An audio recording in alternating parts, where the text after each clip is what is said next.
Bedouin tribesmen in Libya ride to greet their head of state, Muammar Gaddafi. So who is this man who prays 5 times a day and bases his revolution on religion? He's accused of supporting terrorist groups from all over the world and cites verses from the Quran to justify his state decisions. Is he a dangerous religious fanatic? He says he is simply a soldier for Islam.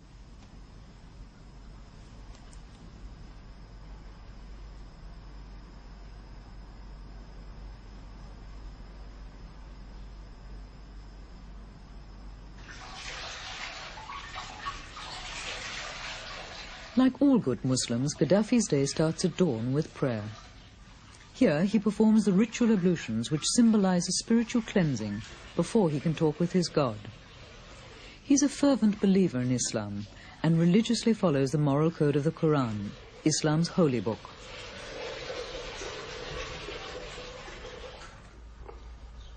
"7 a.m.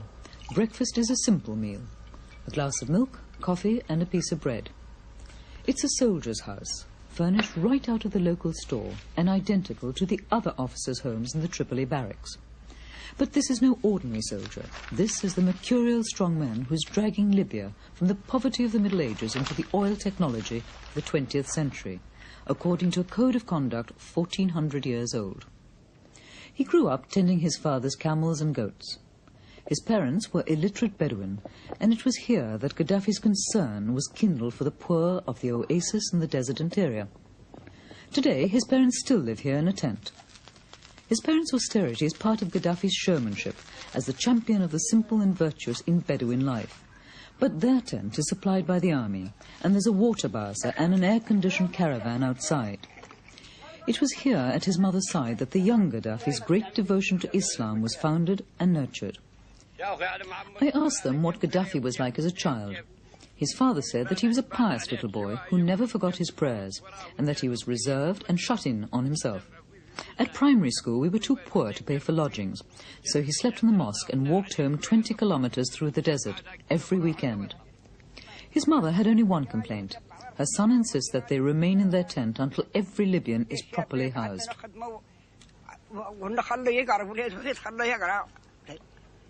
Leaving home, Gaddafi collects his British-style baton and cap. He was briefly in Britain on a 6-month signals course in 1966. No guards snap to attention as he walks through his scruffy garden, its unmanicured lawns littered with children's toys. He's 35, twice married, and has 5 children. There's no bulletproof Bentley waiting. Instead, he drives himself to work in a simple Peugeot 504, identical to the thousands of other Peugeots flooding Tripoli. He ignores personal security and often, unannounced, drives off alone into the country to meet his people. He doesn't drink, as the Quran demands, nor smokes. He's a good-looking man with a gaunt and anxious look. Revolutionary Command Council headquarters in the heart of the barracks is the powerhouse of the revolution. It's a sort of White House, Pentagon and Whitehall all rolled into one, and protected by a stable of tanks and heavily armed soldiers that we were not allowed to film. It's 7:20 in the morning and Gaddafi is the first to arrive. He's an individualist and is scorned by intellectuals for what they see as his naivety and appalling ignorance of the world. The revolution succeeded in achieving direct democracy, which everyone had thought impossible. It had always been the dream of humanity, philosophers and thinkers. But because they thought this was impossible, the people were subjected to dictatorial rule by the party or parties, by the individual, the class, the tribe or the family. We have now achieved direct democracy in a practical form.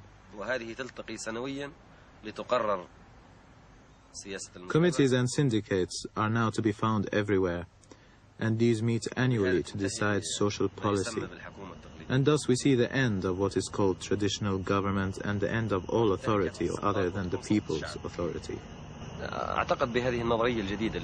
I believe that with its new theories it will actually become an experimental place for the whole world.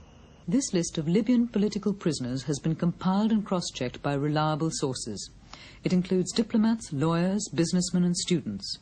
many of whom claim that they were arrested not for acts against the state, but because they didn't agree with it. Many people allege that there is unrest in Libya, and that by your recent law people can be held for up to 60 days, and that there are in fact political prisoners in Libya, and that they're tortured. Is this true, sir? This is not true. The question itself is incorrect. To say many people is not true. You could say some people say, but many is not true. Moreover, we have no political prisoners.